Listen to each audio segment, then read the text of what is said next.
नमस्कार दोस्तों, मेरा नाम है अनुराग और कोडिंग विद्यालय में आपका स्वागत है। आज हम स्टार्ट करेंगे अपना 7वां लेसन जिसमें हम बात करेंगे एचटीएमएल के फॉर्म्स के बारे में। फॉर्म्स की फुल पावर को चलाने के लिए हमें जावास्क्रिप्ट की मदद लेनी पड़ती है, लेकिन अभी जितना हमने एचटीएमएल सीखा है, उसके बेसिस पे हम फॉर्म्स को कैसे डिज़ाइन किए जाते हैं, वो हम इस लेसन में देखेंगे। तो चलिए शुरू करते हैं। दोस्तों फॉर्म्स एचटीएमएल का सबसे इम्पोर्टेंट टॉपिक है। फॉर्म्स आखिर होते क्या हैं?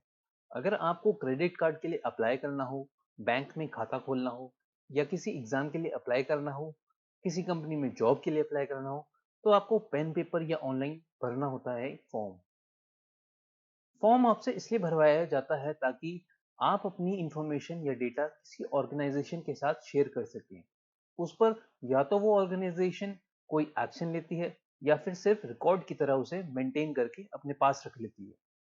एचटीएमएल हमें फॉर्म्स बनाने के लिए कुछ एलिमेंट्स प्रोवाइड करता है जिससे हम यूजर से किसी भी टाइप का डेटा इनपुट करा सकते हैं। चाहे हम गूगल में सर्च क्वेरी डाल रहे हो या हम किसी वेबसाइट पर अपना अकाउंट बना रहे हो या किसी वेबसाइट में अपनी लॉगिन इंफॉर्मेशन डाल रहे हो, वो सब एक फॉर्म के जरिए होता है। ये फॉर्म कुछ इस तरह का दिखता है जिसमें आप अपनी इंफॉर्मेशन डाल सकते हैं और फिर सबमिट कर सकते हैं। अब बात आती है कि फॉर्म से आप कर क्या सकते हैं। आप फॉर्म्स की मदद से यूजर से टेक्स्ट इनपुट करा सकते हैं।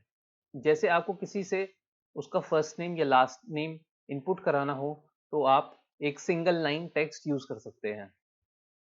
आप उसमें पासवर्ड इनपुट करा सकते हैं जो आपके टेक्स्ट को छोटी छोटी बिंदियों से छुपा देता है, जिसे मास्किंग कहते हैं।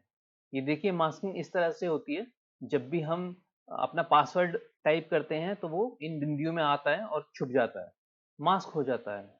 और आप उसमें मल्टी लाइन इनपुट करा सकते हो। जैसे कि किसी को आपकी वेबसाइट पे कमेंट लिखना हो, तो वो एक मल्टी लाइन टेक्स्ट कहलाता है, क्योंकि यूजर उसमें एंटर कितनी भी बार दबा सकता है और कितने भी पैराग्राफ उसमें लिख सकता है।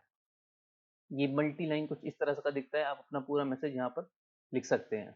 इसके बाद होता है एक ईमेल फील्ड, जिसमें हम यूजर से उसका ईमेल इनपुट करा सकते हैं। और जब यहाँ पर यूजर अपना ईमेल डालता है, तो हमारा फॉर्म ये वैलिडेट कर लेता है कि वो ईमेल का जो स्ट्रक्चर है वो वैलिड है कि नहीं है। इसके अलावा भी टेक्स्ट इनपुट कराने के कई सारे ऑप्शंस होते हैं, और अगर आपको उनके बारे में जानना हो तो आप एचटीएमएल डॉक्यूमेंटेशन का सपोर्ट ले सकते हैं। इन ये चार कुछ बेसिक हैं जो रोजमर्रा की जिंदगी में यूज होते ही होते हैं। अब बात आती है कि हम और क्या इनपुट करा सकते हैं यूजर से। तो हम यूजर से उसकी चॉइसेस पूछ सकते हैं, जिसके लिए एचटीएमएल हमको देता है रेडियो बटन का ऑप्शन। जैसे कि अगर हमें कोई तीन ऑप्शंस में से कोई एक सेलेक्ट करना हो, तो ये छोटी छोटी बिंदियां हमें ऑप्शंस दे रही हैं और इनमें से हम कोई भी एक चुन सकते हैं। एचटीएमएल दूसरा ऑप्शन हमें चॉइसेस के लिए चेकबॉक्सेस का देता है, जिसके जरिए हम एक से ज्यादा आइटम को चूज कर सकते हैं। तीसरा वो देता है आपको ड्रॉप डाउन, जिसमें हम एक बटन पे क्लिक करते हैं और हमारे सामने एक मेन्यू खुल जाता है, जिसके अंदर से हम कोई भी ऑप्शन चूज कर सकते हैं। और फिर आता है एक रेंज का ऑप्शन, जिसमें हमें एक स्लाइडर मिलता है और हम स्लाइडर को आगे पीछे करके वैल्यूज मैनिपुलेट कर सकते हैं। उसके बाद आपको एचटीएमएल फॉर्म को सबमिट करने के लिए एट्रीब्यूट्स देता है, जैसे कि सबमिट बटन, जो कुछ इस टाइप का दिखता है। जब भी आप फॉर्म भर लेते हैं और आप सबमिट पर क्लिक करते हैं, तो आपके फॉर्म की इंफॉर्मेशन एक सर्वर पर लोड हो जाती है या सर्वर तक पहुंच जाती है। दूसरा ऑप्शन हमको मिलता है इमेज के बटन का। आप किसी भी इमेज को एक बटन की फॉर्म दे सकते हैं। जैसे कि ये एक इमेज है और इसको मैं बटन की तरह यूज कर सकता हूँ। हम कोड में आगे चलकर देखेंगे इसे। इसके बाद हमारे पास एक ऑप्शन आता है फाइल को अपलोड करने का, जिसमें हमें एचटीएमएल की मदद से कोई फाइल चूज करनी होती है जो हमारे डेस्कटॉप पे या हमारे सर्वर पर लोड होती है। उस फाइल को चूज करने के बाद हम अपलोड पे क्लिक करते हैं और फिर हम उसको सबमिट कर सकते हैं, तो हमारी कोई भी फाइल इनपुट हो जाएगी। हम चाहें तो इसमें अपने टाइप्स डिफाइन कर सकते हैं, जैसे कि इस एग्जांपल में किए हुए हैं कि अगर आपको इमेज की फाइल अपलोड करनी है, तो आप GIF, जिप, जेपीजी, पीएनजी के फॉर्मेट ही यूज कर सकते हैं। इसके अलावा भी कई सारे एलिमेंट्स आपको डेटा इनपुट कराने के लिए HTML देता है, जैसे कि कोई डेट सेलेक्ट करने का एलिमेंट, कोई कलर चूज करने का एलिमेंट। आप अपनी नीड के अनुसार HTML डॉक्यूमेंटेशन को रेफर कर सकते हैं, जिसमें सारे फॉर्म्स के एलिमेंट दिए होते हैं। HTML डॉक्यूमेंटेशन मैं आपको पिछले वीडियो में दिखा चुका हूँ कि वो कैसे यूज किया जाता है। बस आपको गूगल में लिखना होता है HTML डॉक्यूमेंटेशन और मोज़िला वाले लिंक पर क्लिक कर देना होता है। तो अब बात आती है कि एक फॉर्म काम कैसे करता है। जब आपका साइट विजिटर यानी कि यूजर अपनी इंफॉर्मेशन फॉर्म में फिल कर लेता है, तब उसे क्लिक करना होता है सबमिट बटन पर। जैसे ही वो सबमिट पे क्लिक करता है, फॉर्म का हर एलिमेंट कनेक्टेड सर्वर पर जाता है और एक दूसरी प्रोग्रामिंग लैंग्वेज के जरिए, जैसे कि जावास्क्रिप्ट हुई, PHP, .NET या जावा की मदद से वो डेटा प्रोसेस हो जाता है या एक डेटाबेस में स्टोर हो जाता है। एक सर्वर के लिए जरूरी होता है कि कौन सा इनपुट किस फॉर्म एलिमेंट को बिलोंग करता है। इसका मतलब ये है कि फर्स्ट नेम, नेम के अंदर नेम ही आना चाहिए, ईमेल के अंदर ईमेल आना चाहिए, फोन नंबर के अंदर फोन नंबर आना चाहिए। इसके लिए हमारा ब्राउजर सर्वर को नेम और वैल्यू पेयर की मदद से इंफॉर्मेशन भेजता है। फॉर्म को स्टार्ट करने के लिए हमें देना होता है फॉर्म एलिमेंट, जिसके अंदर एक इंपॉर्टेंट एट्रीब्यूट होता है एक्शन और एक दूसरा एट्रीब्यूट होता है मेथड, जो जिसकी वैल्यू गेट या पोस्ट हो सकती है। एक्शन एट्रीब्यूट में जनरली हम एक यूआरएल पास करते हैं। वो यूआरएल सर्वर का एक पेज होता है जिस पे ये इंफॉर्मेशन जाती है और प्रोसेस होती है। ये काम हम तब अच्छे से कर पाएंगे जब हम जावास्क्रिप्ट सीख लेंगे। अभी के लिए हम फॉर्म को बस थोड़ा सा समझते हैं कि ये कैसे काम करता है। मेथड में हमें बताना होता है कि हमारे सर्वर को जो इंफॉर्मेशन भेजनी है वो गेट के तरीके से भेजनी है या पोस्ट के तरीके से भेजनी है। इस एट्रीब्यूट के सिर्फ दो ही वैल्यूज हो सकते हैं, गेट या पोस्ट। हमने अभी जावास्क्रिप्ट तो नहीं सीखी, लेकिन फिर भी हमें ये पता होना चाहिए कि गेट और पोस्ट मेथड हम कब यूज करते हैं। अगर बात की जाए गेट मेथड की, तो वो हमें तब यूज करना चाहिए जब हम यूजर से बहुत कम इंफॉर्मेशन मांग रहे हों, जैसे कि कोई सर्च क्वेरी हुई या किसी ऑनलाइन गेम में इनपुट हुआ। ये बहुत कम इंफॉर्मेशन हम मांग रहे हैं एक यूजर से। दूसरा, जब हम अपने सर्वर के डेटाबेस में कोई एडिशन या डिलीशन का टास्क नहीं कर रहे होते, तो हम गेट यूज कर सकते हैं। पोस्ट मेथड की अगर बात की जाए, तो हम जब भी कोई फाइल को अपलोड करने का काम कर रहे हों, तब हम यूज करेंगे ये पोस्ट मेथड। अगर हमारा फॉर्म लंबा होगा, तो भी हम पोस्ट मेथड का यूज करेंगे। जैसे कि अगर हम यूजर से पहली बार साइन इन करवा रहे हैं, साइन अप करवा रहे हैं, तो हमें यूजर से बहुत सारी इंफॉर्मेशन लेनी पड़ सकती है। तो उस केस में हम पोस्ट मेथड का यूज करेंगे। और पोस्ट मेथड का एक सबसे बड़ा यूज होता है जब हमारे फॉर्म में कोई पासवर्ड हो या हम पासवर्ड का इनपुट करा रहे हो अपने यूजर से। और इसके अलावा जब भी हम डेटाबेस में कुछ ऐड या डिलीट करेंगे, तब भी हमें पोस्ट मेथड का ही यूज करना होगा। चलिए जानते हैं इनपुट टैग के बारे में। HTML में यूजर से इनपुट लेने के लिए हमें देना होता है इनपुट टैग। इस टैग के अंदर देने होते हैं हमें टाइप। कौन कौन से टाइप पॉसिबल है, वो चलिए डॉक्यूमेंटेशन में देखते हैं। मैं यहाँ पे लिख दूंगा HTML डॉक्यूमेंटेशन।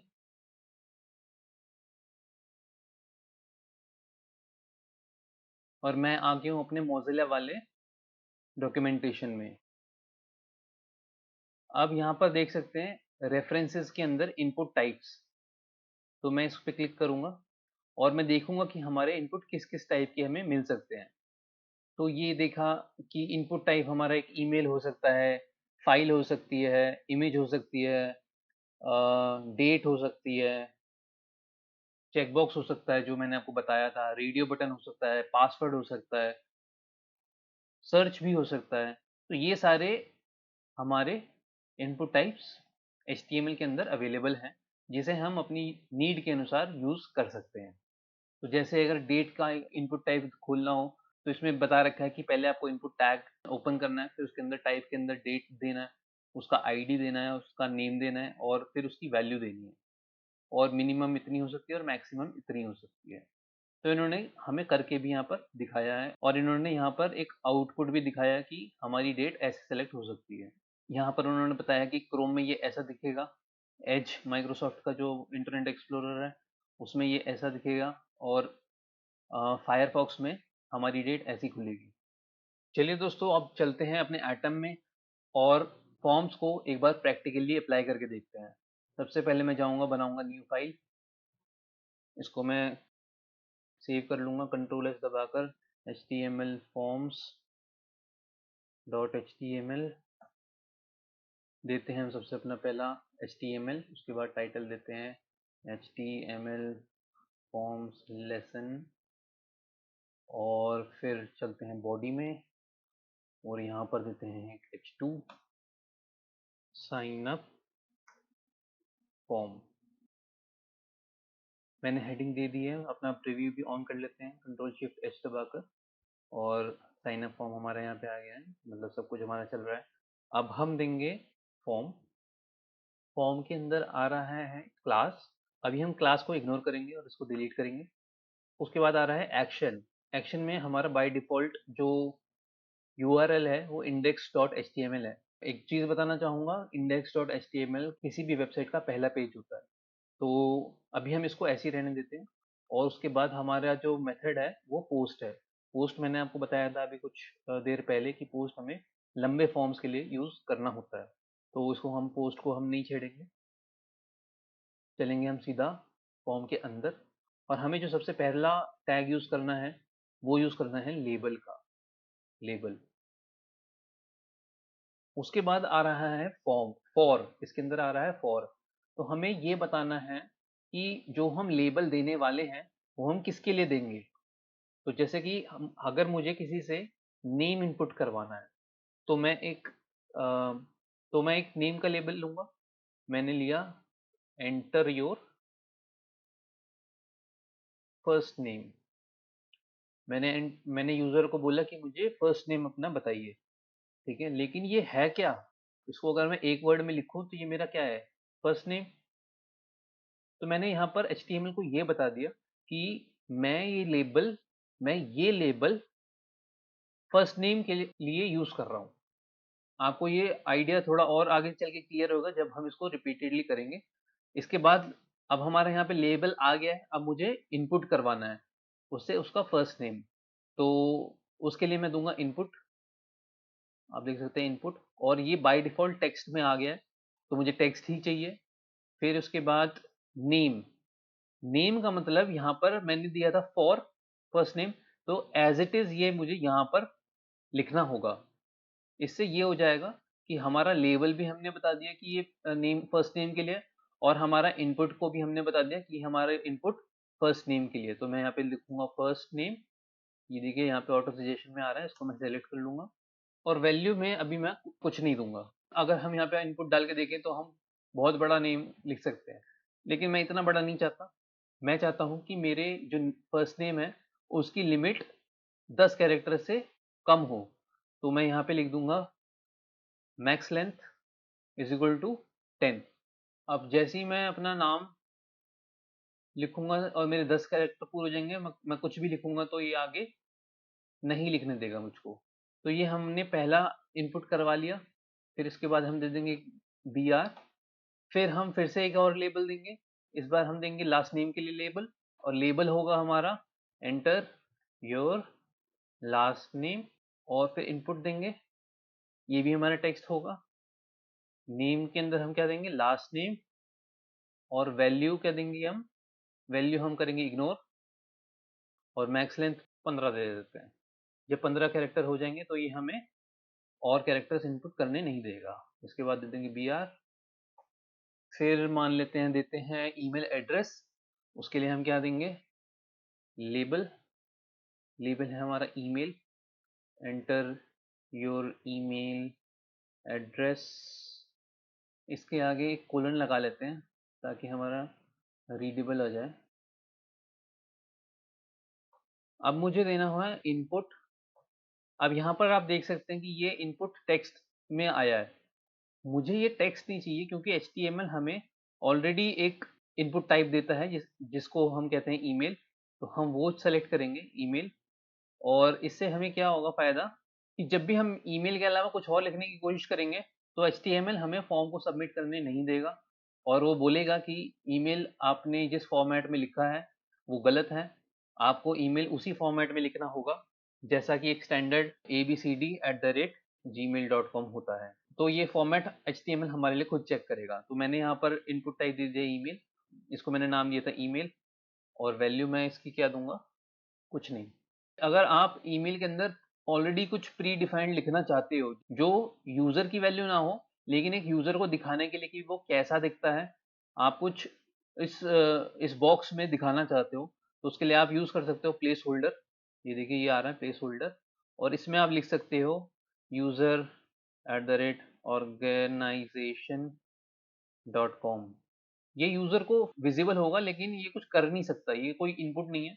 यूजर को एक एग्जांपल दिखा देगा कि एक ईमेल ऐसे लिखा जाता है। अब जो यूजर है वो अपना ईमेल यहाँ पे आराम से टाइप कर सकता है। फिर लेते हैं हम एक और लेबल, और इसमें हम लेंगे date of birth. Date of birth के लिए मैंने यहाँ पे लिया DOB। फिर मैं दूंगा इनपुट, टाइप में दूंगा डेट, और नेम में दूंगा मैं DOB, और वैल्यू को अभी मैं करूंगा इग्नोर। फिर इसके बाद लेते हैं एक और लेबल। अब ये वाला थोड़ा ध्यान से देखना, इसमें इसको कैसे यूज किया जाता है। जेंडर, हमें यूजर से जेंडर चूज कराना है। Choose your gender. चॉइस के लिए HTML 3-4 ऑप्शन देता है, जैसे कि स्लाइडर होता है, एक चेकबॉक्स होता है, एक रेडियो बटन होता है, और एक ड्रॉप डाउन मेन्यू होता है। तो जब हम जेंडर चूज करा रहे हैं तो दो दो ही वैल्यूज हैं, मेल होगा या फीमेल होगा। तो दोनों में से कोई एक होगा, दोनों आदमी तो कोई आदमी दोनों तो हो नहीं सकता। तो हमें क्या यूज करना चाहिए, क्या हम चेकबॉक्स यूज कर सकते हैं जिसमें आदमी मेल भी टिक कर दे और फीमेल भी टिक कर दे, या हमें रेडियो बटन चूज करना होगा जिसमें जो यूजर है या तो वो सिर्फ मेल पे क्लिक करे या फिर फीमेल पे क्लिक करे। तो हमें रेडियो बटन यूज करना होगा। तो हम इनपुट करवाएंगे, यहाँ पे टेक्स्ट आ रहा है, हम इसको करेंगे रेडियो। नेम हमारा पूछा इसने किसके लिए, तो हम ये कर रहे हैं जेंडर के लिए। इसकी वैल्यू दे देते हैं हम मेल, और फिर इसके बाद लिखते हैं यहाँ पे चेक। इससे क्या होगा कि हमारा जो रेडियो बटन है वो पहले से ही चेक्ड होगा। ये देखिए ये रेडियो बटन यहाँ पर बन चुका है। अब इसके बाद हमें देना होगा टेक्स्ट, जिस जो ये बताएगा कि ये बटन है किसके लिए। तो हम देंगे मेल, तो ये अब पता चल रहा है कि ये मेल के लिए है। फिर देंगे हम फिर से रेडियो, नेम में वही जेंडर, वैल्यू इस बार हम देंगे फीमेल। इसका BR हटा देते हैं। अब यहाँ पर हमें चेक नहीं देना क्योंकि अब हमें यूजर को चॉइस देनी है। अगर वो मेल है तो उसे कहीं क्लिक करने की जरूरत नहीं है, फीमेल है तो वो उसे इस बटन पर क्लिक करेगा। तो हम फीमेल के लिए क्या लिखेंगे, फीमेल। ये देखिए यहाँ पे फीमेल आ गया। तो अगर मैं इसको टेस्ट करना चाहूँ तो मेरी वैल्यूज टेस्ट हो रही हैं। मान लेते हैं इस साइन अप फॉर्म में हम यूजर से उसके फेवरेट गेम्स पूछना चाहते हैं। तो हम क्या देंगे, यहाँ पे लेबल फॉर में दे देंगे हम गेम्स। इससे पहले फीमेल से पहले हम दे देते हैं BR, और यहाँ पर देते हैं please choose the games you like to play. Radio में तो मेल और फीमेल में से कोई एक चुनना था, लेकिन गेम्स तो आदमी को 2-3 भी पसंद हो सकते हैं। तो इसका मतलब ये है कि हम यहाँ पे रेडियो बटन तो चूज करेंगे नहीं। तो इसके लिए हमें क्या यूज करना होगा, हमें यूज करना होगा चेकबॉक्स। कैसे करते हैं, इनपुट डलवाएंगे, टेक्स्ट की जगह चेकबॉक्स लिखेंगे, नेम में दे देंगे गेम्स, वैल्यू दे देंगे जो हम वैल्यू देना चाह रहे हो, जैसे कि सबसे पहली वैल्यू है क्रिकेट, और इसके आगे लिख देंगे हम क्रिकेट। इसको हम एक लाइन ब्रेक दे सकते हैं। तो ये आ गया क्रिकेट। फिर हमने बनाया इनपुट चेकबॉक्स, नेम्स में फिर से गेम्स क्योंकि हम गेम्स के लिए कर रहे हैं। फिर हमारी वैल्यू दूसरी हो सकती है फुटबॉल, और यहाँ पर लिख देंगे हम फुटबॉल। एक और ले लेते हैं चेकबॉक्स, ये सब कुछ हमारा गेम्स के लिए हो रहा है, और वैल्यू में हम डाल देते हैं इस बार बैडमिंटन। बैडमिंटन आ गया हमारा, और यहाँ पर दे देते हैं हम BR। तो अब हमारा जो यूज़र है वो क्रिकेट भी चूज़ कर सकता है, फुटबॉल भी चूज़ कर सकता है, क्रिकेट और फुटबॉल दोनों चूज़ कर सकता है, तीनों चूज़ कर सकता है, ये कैसे भी ऑर्डर में ये चूज़ हो सकते हैं। तो ये हो गया हमारे चेक बॉक्स। इसके बाद मान लेते हैं हम उससे टी शर्ट के ऑर्डर के लिए उसका फेवरेट कलर पूछना चाहते हैं। तो हम अपने साइन अप में क्या कर सकते हैं, हम देंगे label for T shirt colour, please choose the colour of your T shirt. अब हमें कलर चूज करना है, तो चलिए चलते हैं डॉक्यूमेंटेशन में और देखते हैं कि कलर यूज कैसे होता है। ये हम अपने डॉक्यूमेंटेशन में आ गए, और इसमें इनपुट के अंदर जाएंगे, हम इनपुट के अंदर देखेंगे यहाँ पे कलर्स कहाँ पर है। कलर, ये कलर का एट्रीब्यूट है, और देखते हैं इसको कैसे यूज किया है। ये कह रहा है कि if you don't specify a value the default is 00 which is black. अगर हम कोई वैल्यू नहीं देंगे तो हमें ब्लैक कलर मिलेगा। ये जो वैल्यू है ये हमारे कलर का कोड है। ये कोड एक स्टैंडर्ड होता है, मैं आपको दिखाऊं तो यहाँ पर आप देख सकते हैं ये हेक्स कोड है, ये वाला। तो अगर आप ये किसी के साथ शेयर कर दोगे तो उसे समझ में आ जाएगा कि आप इस कलर की बात कर रहे हो। तो लिखते हैं हम यहाँ पे इनपुट, और इस बार देते हैं हम कलर, और नेम दे देते हैं हम अपना यही टी शर्ट कलर, और वैल्यू हम देते हैं कुछ भी नहीं, या इसको हम हटा भी सकते हैं। तो आप देख सकते हैं यहाँ पे ब्लैक कलर अपने आप आ रहा है। इसके बाद मान लेते हैं हमें यूजर से कोई फाइल इनपुट करानी है, जैसे कि उसका कोई डॉक्यूमेंट हो सकता है, उसका कोई लाइसेंस हो सकता है, या कोई आईडी प्रूफ हो सकता है। तो हमें वो फाइल इनपुट करानी होगी। तो वो हम कैसे कराएंगे, दे देंगे लेबल, फॉर में देंगे डॉक्यूमेंट, और फिर लिख देंगे please upload the ID proof.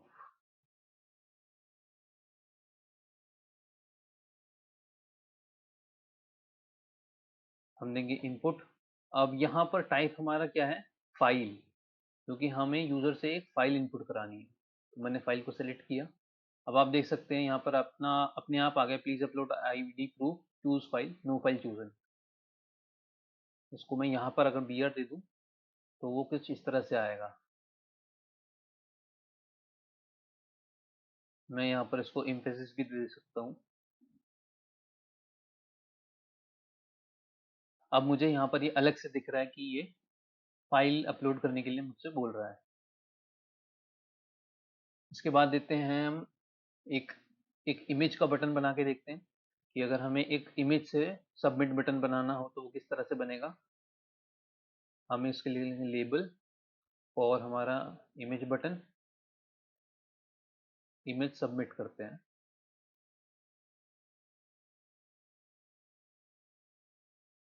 यहाँ पर मैंने लिख दिया सबमिट द फॉर्म। अब मुझे यहाँ पर एक बटन बनाना है, एक ग्रीन कलर का छोटा सा बटन बनाऊंगा जिस पर हमारा यूजर क्लिक करे तो हमारा फॉर्म सबमिट हो जाए। इसके लिए मैं दूंगा इनपुट, और टाइप में दूंगा इमेज।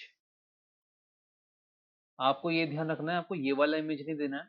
अगर आप ये वाला दे देंगे तो ये टैग खुल जाएगा पूरा, जो कि हमारा पूरा फॉर्म गड़बड़ कर देगा। हमें ये नहीं देना है, ये जो इनपुट का है ये वाला हमको देना है। तो हमने ये इमेज दिया। उसके बाद हमें देना है सोर्स, कि वो बटन कहाँ पर है। SRC हमने दिया, इक्वल्स टू लगाया, और उसके बाद मेरा ये बटन है ग्रीन कलर का जो मैंने डाउनलोड किया है। इसकी जाऊँगा प्रॉपर्टीज़ में, और मैं देख सकता हूँ ये है सी यूज़र, इस पाथ, ये मेरा पाथ है इस फाइल का। तो मैं ये पाथ इसमें दे दूंगा, और स्लैश देके अपनी फाइल का नाम लिखूंगा green डॉट png। नेम हम देंगे इसका इमेज सबमिट।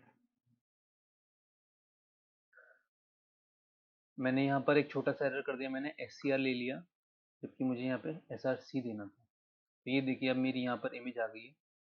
ये बहुत बड़ी आ रही है तो इसको थोड़ा सा स्केल कर लेते हैं। स्केल के लिए एक एट्रीब्यूट बता रखा है मैंने आपको, आप इसकी हाइट और विड्थ डिफाइन कर सकते हैं। तो हम सिर्फ हाइट को देखते हैं, अगर सिर्फ हाइट से ही हमारा काम बन जाए तो हम हाइट इसकी दे देते हैं 25 पिक्सल। तो अब ये हमारा बटन यहाँ पर बन गया है। तो अगर हम इस पर क्लिक करेंगे तो हमारी फाइल एक्शन ले लेगी। चलिए क्लिक करके देखते हैं क्या होता है। तो कुछ भी नहीं हो रहा है। तो बेसिकली कुछ इसलिए नहीं हो रहा है क्योंकि हमने यहाँ पर जो एक्शन है ये हमने डिफाइन कर रखा है index.html, जो पेज हमने बनाया ही नहीं है। हम लेकिन एक्शन तभी बता सकते हैं जब हमें थोड़ी डेटाबेस की नॉलेज हो और हमें थोड़ी जावास्क्रिप्ट की नॉलेज हो। लेकिन हम कुछ ना कुछ तो कर ही सकते हैं इसके साथ भी। तो मैं आपको दिखाता हूँ कि कर क्या सकते हैं। इसमें हम एक सबमिट बटन लगाते हैं।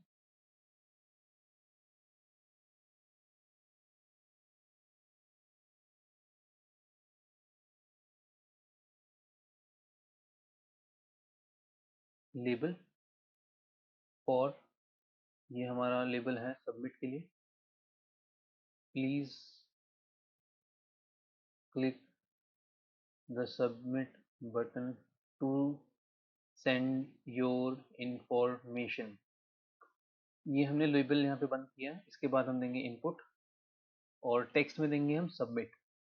इस टाइप की मदद से हमें एक बटन मिलता है। देखिए यहाँ पे बटन आ गया है, जिस पे हम क्लिक करते हैं तो वो यही वही काम करेगा जो हमारा ये ग्रीन वाला बटन काम कर रहा था। ये सारी इन्फॉर्मेशन को सबमिट कर देगा।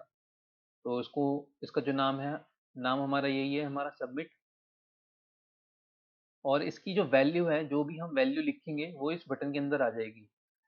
तो मैंने लिखा सबमिट, तो ये वैल्यू यहाँ पर आ गई है। अब आप देख सकते हैं कि ये एक बटन मेरा यहाँ पे तैयार हो गया है। तो अब एक काम करते हैं, इसको अपने ब्राउज़र में ओपन करके देखते हैं। ये है हमारा ब्राउज़र में, हमने ये खोली। ये हमारे ब्राउज़र में आ गया है ये सब कुछ। यहाँ पे मैं अपना नाम लिख देता हूँ, अपना सेकंड नाम लिख देता हूँ। और इसके बाद मैंने यहाँ पे सबमिट करा। सबमिट करने के बाद मेरा फॉर्म एक एक्शन ले रहा है और वो एक्शन लेने के लिए जा रहा है index.html पे। index.html तो मैंने फाइल बनाई ही नहीं है, तो इसलिए मुझे एरर दे रहा है your file is not found. तो हम क्या करते हैं, इस एरर को प्रिवेंट करने के लिए हम कुछ एक्शन देते हैं अपने फॉर्म को।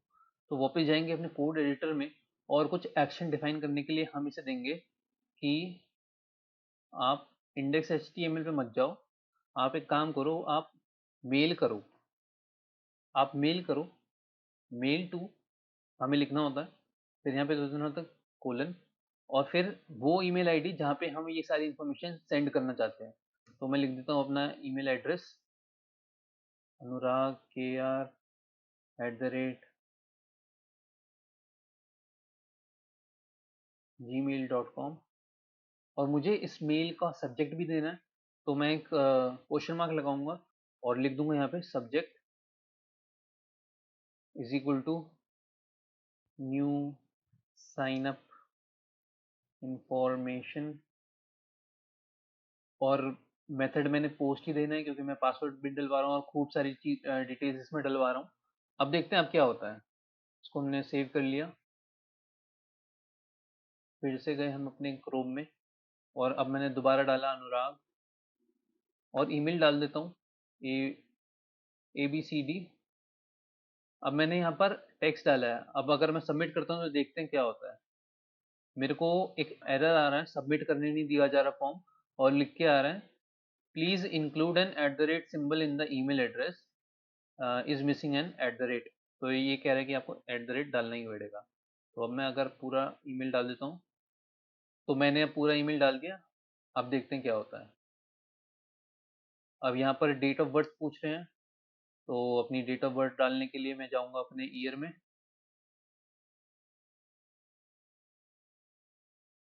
तो हम कोई भी अपना साल सेलेक्ट कर लेते हैं, जैसे कि मार्च हो गया, 19 हो गया। जेंडर मैंने मेल चूज़ कर लिया। मुझे फुटबॉल अच्छा लगता है और मैं अपनी टी शर्ट का कलर चूज़ कर लेता हूँ, ब्लू कलर का। ये ब्लू हमें चूज़ करना है। तो ये टी शर्ट का कलर हमने चूज़ कर लिया। उसके बाद फाइल अपलोड करनी है हमको। फाइल अपलोड के लिए ये PDF फाइल हम एक सैंपल के तौर पे कर लेंगे और सबमिट करूँगा। तो अब देखते हैं क्या होता है।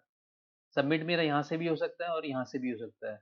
मैं चलो एक रेगुलर वाला सबमिट पे क्लिक करता हूँ। मैंने इसको क्लिक किया और अब मेरे डिफ़ॉल्ट मेल एप्लीकेशन जो विंडोज़ के अंदर है, जो हर विंडोज़ पीसी में आती है, अगर आपने साइन अप कर रखा है, तो वो खुल रही है और इसमें एड्रेस एड्रेस में वो एड्रेस खुल रहा है जो मैंने अपने कोड में इनको दिया था।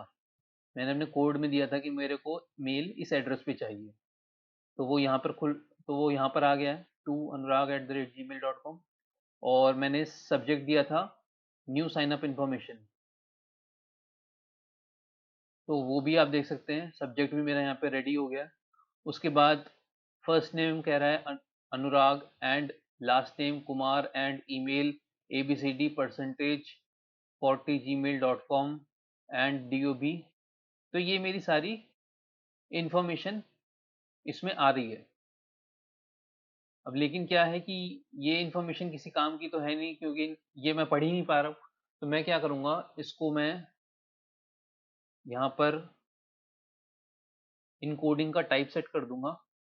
उसके लिए मैं दूँगा इंक टाइप और यहाँ पे मेरे को 3 ऑप्शन मिल रहे हैं, एप्लीकेशन, मल्टी पार्ट और टेक्स्ट प्लेन। तो मैं इस प्लेन टेक्स्ट को क्लिक कर दूँगा। ये जो ये जो सबमिट वाला एटम के अंदर मैंने लास्ट में लिखा है, इसमें अगर मैं नेम डिलीट कर दूँ तो भी मेरा कोड चलेगा। तो आप देख सकते हैं यहाँ लिखा है please click the submit button to send your information. अब देखते हैं क्या होता है। मैं गया अपने क्रोम ब्राउजर में, मैंने इसको रिफ्रेश किया, मैंने अपनी इन्फॉर्मेशन डाली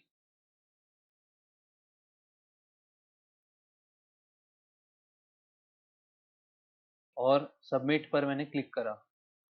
अब आप देख सकते हैं फर्स्ट नेम के अंदर आ रहा है मेरा अनुराग, लास्ट नेम के अंदर आ रहा है मेरा कुमार। अब ये अगर आपको ध्यान हो तो यहाँ पर हमने दिया था first name, last name, email, DOB, gender. अब ये मेरा प्लेन टेक्स्ट में आ रहा है, इसको मैं समझ सकता हूँ। गेम्स के लिए मैंने क्रिकेट और फुटबॉल पे चेक मार्क किया था। गेम्स के लिए मैंने फुटबॉल और क्रिकेट पे चेक मार्क किया था। तो देखिए मेरा यहाँ पर क्रिकेट और फुटबॉल पे ही आ रहा है। मेरा मेल आ रहा है, डीओबी मेरा ये आ रहा है और टी शर्ट कलर मेरा 00FF2A आ रहा है। आपको मैं दिखा देता हूँ, ये कोड वही है, ये कलर मैंने चूज किया था। अब मैं इसको अगर सेंड कर दूंगा यहाँ से तो मेरी सारी इन्फॉर्मेशन मेरे मेल पे सेंड हो जाएगी। जब हम जावास्क्रिप्ट सीखेंगे तब हम इस फॉर्म की मदद से डेटाबेस में ये सारी इन्फॉर्मेशन कैसे स्टोर कर सकते हैं, इस इन्फॉर्मेशन के ऊपर हम क्या एक्शन ले सकते हैं, वो सब हम तब अच्छे से सीखेंगे और फॉर्म्स की फुल पावर को एक्सप्लोर करेंगे। तो दोस्तों ये था HTML के फॉर्म्स के बारे में। मैंने आपको दिखाया कि हम यूज़र से किसी भी टाइप का डेटा HTML फॉर्म्स के ज़रिए इनपुट करा सकते हैं। अगर आपको वीडियो से कुछ सीखने को मिला हो तो वीडियो को लाइक ज़रूर कीजिए और अगर आपने हमारे चैनल को सब्सक्राइब नहीं करा है तो प्लीज़ कर लीजिए और बेल आइकन को दबाइए ताकि मेरे लेटेस्ट वीडियोस आप तक पहुंचते रहें। इस वीडियो में इतना ही। खुश रहिए, मुस्कुराते रहिए, अपना ध्यान रखिए। धन्यवाद।